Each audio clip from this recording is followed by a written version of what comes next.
Gladiator 2 is a direct sequel to Gladiator, set 16 years later, and it features some characters we know from the first film.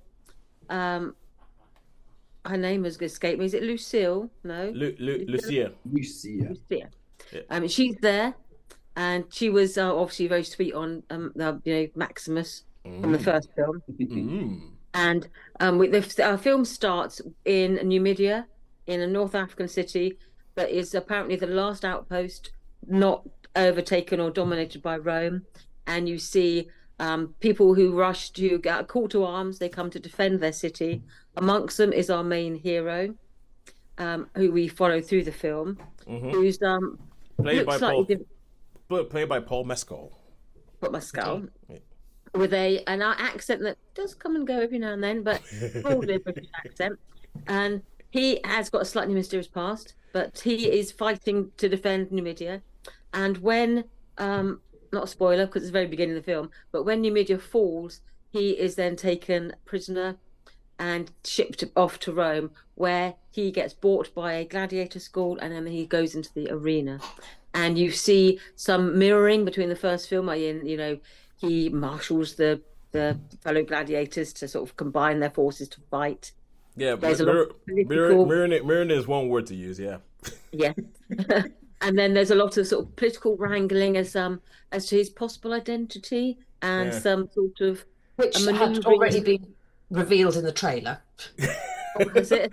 It was Haven't seen revealed the in the trailer. trailer. It was revealed in the first synopsis of this film when it was released. When it was like, "We're gonna make a Gladiator 2 sequel. This is the storyline." It was revealed then.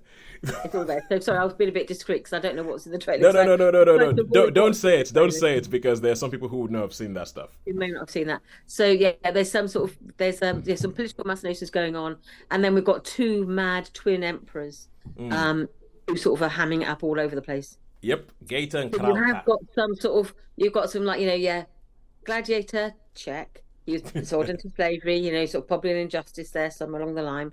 You have got, beautiful mum or sister or girlfriend or partner of these various Romans sort of, swanning about. Yeah, And so check. You've then got some dastardly deeds with politicians or, mad emperors. yep. Check. And so there's some and sort of spectacular fights and carnage in the arena. Some Check. very strange things. Yes. So you have a gladiator film, but 16 years later, basically. Yes, yes. Thank you very much for that. Thank you very much for that, Sharon. And I've been waiting for 2 weeks to be wound up, but Yeah. let's go. We probably need to do a spoilerific one. I think, Sean. I think we do. I think we need to do. I mean, let me put it this way. Let me put it this way. I have a list. I have a laundry list which I have up in front of me that I want to talk about. But let's go. Okay, Holly, let's go. Because you're usually the most positive out of all of us. Go. Tell us, what did you think about this? Okay. I have never managed to watch all of Gladiator. I get bored. So I should start by saying I haven't watched it, but I know what happens because it is one of the most well-documented, predictable films in the world. This is a beautifully constructed film. It looks spectacular. It is, with the exception of, and I do not believe this is a spoiler, the CGI sharks, which are not as good as the CGI sharks in Deep Blue Sea, which we know is one of my favourite films. The CGI sharks let it down a great deal. Ooh, And Holly, can I just say at that point, aren't sharks saltwater creatures?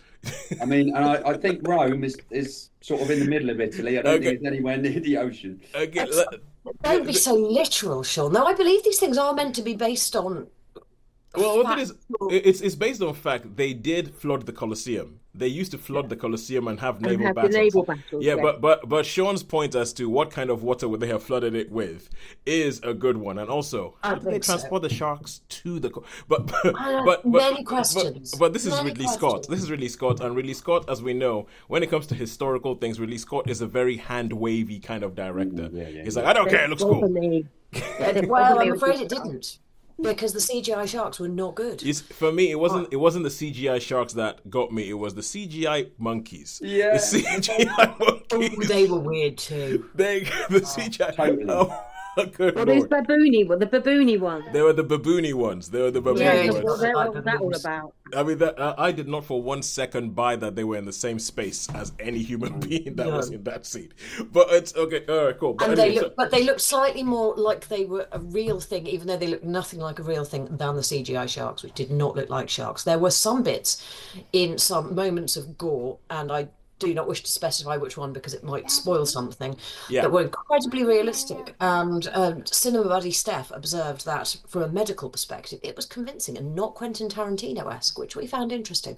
Mm. It was like, so a beautifully done film. Nothing really happens. It has the most banal storyline going. It is entirely predictable. It is a Yes. wonderful film to watch because it is a cinematographic masterpiece of spectacular looking stuff. Do not watch it if you're looking for anything with even the vaguest amount of substance at all. Legend. It has none. Legend, Holly. Legend. Okay, Sean, what did you think? Okay, well, for me, I mean, to me, yeah, it was spectacular. I'll give you spectacular, but I agree with Holly. The plot, what a most ridiculous plot line you could possibly ever imagine that someone like that would happen to be in that place at that particular time. Uh-huh. I thought that the battle, the first battle, which was quite spectacular, I agree, but I thought they took it pretty easy. I thought they took the place for a fortified place. They didn't really have much trouble taking it. And as I say, we're talking about the bizarre animals. Oh, good lord. And I really didn't like the character. I really the actual was like- who's the there was- actor. He was just For Mescal, there was. I don't think it was his fault. I just think that there was nothing to hold on he to. There. irritated the hell out of me. There was just And nothing to I hold just on didn't to believe him, and I didn't believe nothing in this film. And yeah, it was. I didn't even enjoy the hamming up by our good old Denzel. You know, There's a watch. Well, not a patch on the original. Not a patch on the well, original. He hammed up well, though. the problem I had with that, was that with Denzel, when they bring this in Washington in, then it's kind of like okay, cool. This is a black guy in ancient Rome. For me, you've got to explain why there's a black guy in ancient Rome, and they try and do it, but then I'm like, okay, so what's going on with the accent? Because it just sounds like Denzel Washington. I'm like, it's an American accent in ancient Rome. Okay, so you're not going to do that, but you haven't been doing that so far. Even what is going on here? and so yeah, so for me, okay, I am one of those people. I am not particularly like, I know everybody raves about the first Gladiator movie. I don't. The film leaves me a bit cold. I don't think it's as amazing as everybody has. Like, if you give me a chance of watching the first Gladiator movie or 300, I would watch 300 every day over the first Gladiator movie. I can see where that comes from. I mean, again, the first battle in Gladiator is spectacular. I'll give you that. The first battle, the whole "Am I Signal, Unleash Hell," everything like that. What we're doing, Life Echoes in Eternity. That whole first battle, yes, that whole first battle is spectacular. Yeah. I don't think anything in this film actually matches up to it. No. But to go through my laundry list of things that I made, because once the film ended, I had to sit down in my seat in the cinema and just start making notes, because I was like, no, I need to say this. First of all, I feel like this film is very perfunctory. It is put together kind of like, like Lego almost. You put this there, and then you put that there, and you put that there, and you put that there, and there you have, it's a film. Are you happy? Bye. I don't really think that there's much inventiveness or anything in the film. I feel like it's a retread of the first film, like almost the same story that just goes through the first film. I think the final line of the film is groan worthy. The final line is groan worthy. You guys might not remember it, but I don't want to say it for spoilers. But it's grown worthy. It's like, yeah, I think, and the first battle you're talking about, Sean, where they're attacking Numidia or Nubia, yeah, what do we call it? It's like, it's essentially Blackland, Blackland, because that's what Numidia or Mubia. You just know, oh yeah, that's what the black people are. It's like I was like, what the hell is the geography of this battle? It's like the geography of the battle made no sense. I was like, where are they going? Who's going where? What's going on? Yeah. Where did those towers come from? That's it. I was like, but I mean, these are all things that will make sense when you see the film, and I don't think they're spoilers. Like, where did those towers come from? And I have like this sort of like, how can they all hear him? There are numerous scenes in this film where my thought is, how can they all hear him? I feel like there's no magic in the film. Well, as I say, like, but as I do say, I think the first Gladiator is overrated. Although the music that they play from the first film still bangs. It's still the music from the first film is still a banger. there's this magic ring that seems to fit everybody's finger. It's like it goes from this person to this person to that person, and it fits everybody's finger. What the heck is that all about? At the beginning, we're in Africa, but the white guy is the one shouting instructions to everybody and commanding the troops. What is this? The 1950s? Yes. Honestly, Yeah. I didn't think. But I mean, also the storyline, how he ended up there, and all that. I've no idea, and I'm pretty sure. Well, yeah, I think they kind of explain it, but yeah, they do. But I mean, it's a ridiculous. It's a little bit explanation. convenient. Absolutely, Some there's of the no things, way. isn't it? There's no way in a zillion years if you do that anyway. Yeah. Yeah. I mean, some of the things that you think they stretched the story to make it fit rather than write the storyline. But actually, about the ring, you mean, like, most of my idea, if you're a taken slave, are you left with all your possessions? Or do they say, actually, anything of value is now mine? So would he still have all these? And then there was an object he had that I was thinking, that can't be the same object from the very first scene, because why would you still have that all these months later of enslavement? That doesn't make any sense. I mean, My big thing though was a bit involving went through some sort of hideous ordeal where he was treated for yes, an injury on his yes. hand. On his hands, And then yeah. in the next scene, he's like, he was driven to the point of exhaustion, and then it's like 2 hours later, you're leading an army with your. What's all that about? Where he had the point. Oh no! Speaking about leading an army, another one of my notes is like all the gladiators decide to follow this guy for reasons, and seemingly because he bit a CGI monkey once. Yeah, he bit it. He bit the damn thing. Yeah, and everybody goes, "You bit a monkey. We will follow you to the end." And I'm like, okay, great seeing Connie Nielsen. Connie Nielsen, it was great seeing her back on screen. I haven't seen her. Yeah, love her, absolutely love her. But the thing, and you said something like this already, Sharon.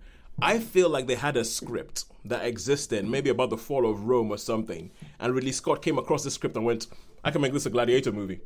Because I was actually kind of angry at the end of this film. I was actually kind of angry because I know that there's people who are gonna come and go, "Oh yeah, Gladiator, blah blah blah. Oh, the first one is amazing," and all. And this film annoyed me. So I think all in all, at the very most, I can give it a 3, and just about a 3. I feel like I want to give it a 2, but I can't because it's a well put together film. I'm totally with you. I totally agree with you on that. It's a low 3 from me. I had a lot of issues with it. I was unsatisfied. Bad plot. Not but it's a film that I won't ever watch again. But I suppose it's worth a 3 for the spectacular side of it. Sean, I might watch it so I can have more things to rant about. Just we'll have a good old rant one day, Toast. Just so I can go back through and go, like, okay, cool, let's go. All right, cool, yeah. It's like there's this guys on YouTube, Cinema Sins, where they go everything wrong with this movie or anything like that. Yeah. That's why I felt like watching this film. I mean, and the biggest thing is, from the beginning, something happens right at the beginning that just put me off for the rest of the film. So there is a woman who shows up early in this film, and the second she shows up, my thought was, she's dead.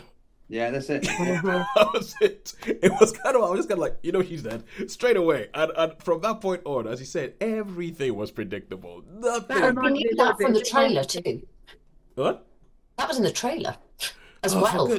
For goodness sake. It was reminiscent in some place at the beginning of the saucy Spartacus that was on the television a few years ago. Oh yeah. New Zealand production. There had elements of that, I thought, popped up in this, without all the sort of the nudity and all the goings on, but there had sort of elements of the story from Spartacus was in there. I wouldn't be surprised because I don't think there's anything original in this film, and I feel like Ridley Scott, as he gets older, especially the speed at which he makes films, I don't think he's engaged. I don't think he's engaged. He's not trying to make anything. He's just trying to make something perfunctory. That's what I think. Boom, boom, boom, boom. Bash it out. Where's the next one? But anyway, I will stop ranting. If anybody else wants to say anything else about Gladiator 2, I mean, Holly, Sharon, we haven't heard your star ratings yet. 3. 3? Okay. Well, I would give it a 3. I would only say I went with a friend. She enjoyed it. She thoroughly enjoyed it. We've been doing this for some time now, haven't we? So we all watch things much more critically. I think if you wanted to watch it in a cursory sort of manner, there's entertainment value in it. So I didn't hate it. I just thought there wasn't a lot to praise about it. So it's like it's okay. So I give it a 3 because there are things, that as you say, it looks good. It looks like Rome, and some of the scenes, like, I go, wow, that looks really good. But the storytelling, if you're going to look at it critically, there's lots to pick holes in. But if you just want to sit back and let it wash over you, it can be an entertaining watch. And my friend, she really enjoyed it. Because she wasn't watching it critically. She was just going like, oh yeah, this is a nice film, and let it go. So you can watch it and enjoy it if you watch it non-critically and just let it be. And Yeah, I am Scott glad enjoyed it. Is going to watch it again in the background, but I think similarly to us, but we'll enjoy rewatching it. Whereas even I, who rewatches everything, can't be bothered. No, yeah, I really can't. Unless it's to find more things I want to complain about, I really can't be bothered. All right, cool. So 3 stars for Gladiator 2. All right.